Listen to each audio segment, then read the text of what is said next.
The steak sat untouched as Harold's hand trembled beneath the table, gripping a crumpled napkin with a warning that chilled his bones.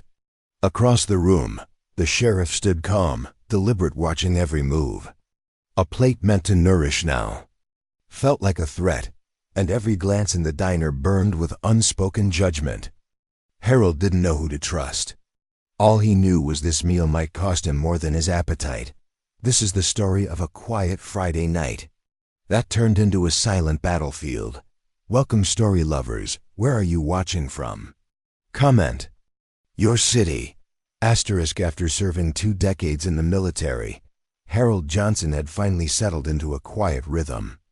The retired black veteran spent his days helping out at the local community center, mentoring young men who looked like him, boys society too often ignored. Every Friday evening, like clockwork, he'd treat himself to dinner at Miller's Steakhouse, a modest diner where the staff called him Sarge, and the booth still smelled of leather and smoke. It was his tradition, a small reward for a life of sacrifice. That night felt no different. The hostess greeted him with a nod, and he took his usual seat near the window. But there was a subtle shift in the air. An unfamiliar server hushed. Voices behind the kitchen door, and eyes that lingered just a second too long. Harold didn't know it yet, but something was about to pierce the peace he'd fought so hard to earn.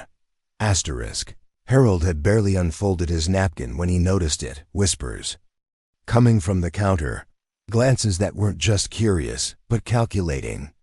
The new waitress, a young white woman with nervous eyes, approached his table with forced politeness. Her hands trembled slightly as she poured his water. "The special today is ribeye," she said, eyes darting behind him.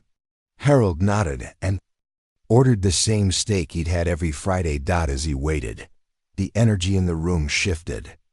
Conversations quieted when he looked up. A couple at the bar left abruptly.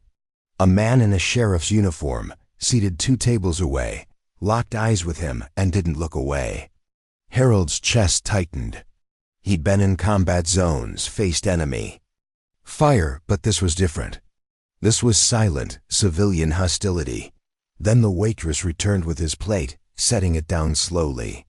Her hand brushed his, and in that moment, she slipped him a folded napkin, small, discreet.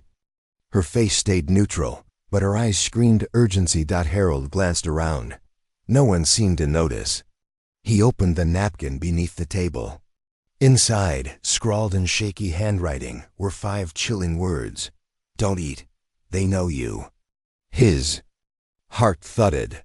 He looked up, and the sheriff was now standing. Something wasn't right. The room was too quiet.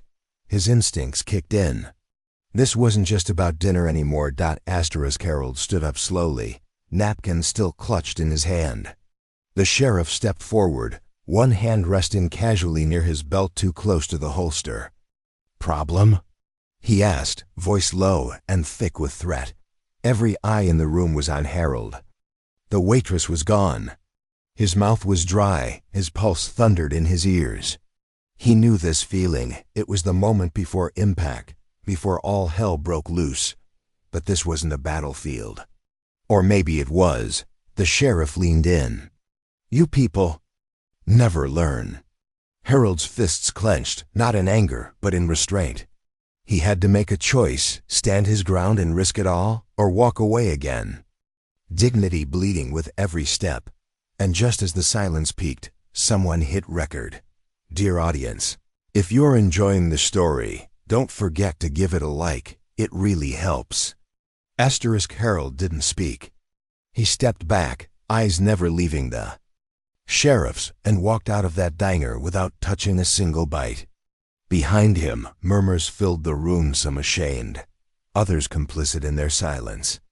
That night, Harold filed a quiet report and posted the napkin online. It spread fast. News stations picked it up. The waitress came forward. And for once, the truth didn't vanish. But for Harold, the damage was already done. He had survived war zones abroad, only to face a different battlefield at home, one fought with suspicion, silence, and fear. How many times must dignity be swallowed before justice speaks louder than hate? Thanks for watching. Subscribe to our channel for more powerful stories and new videos.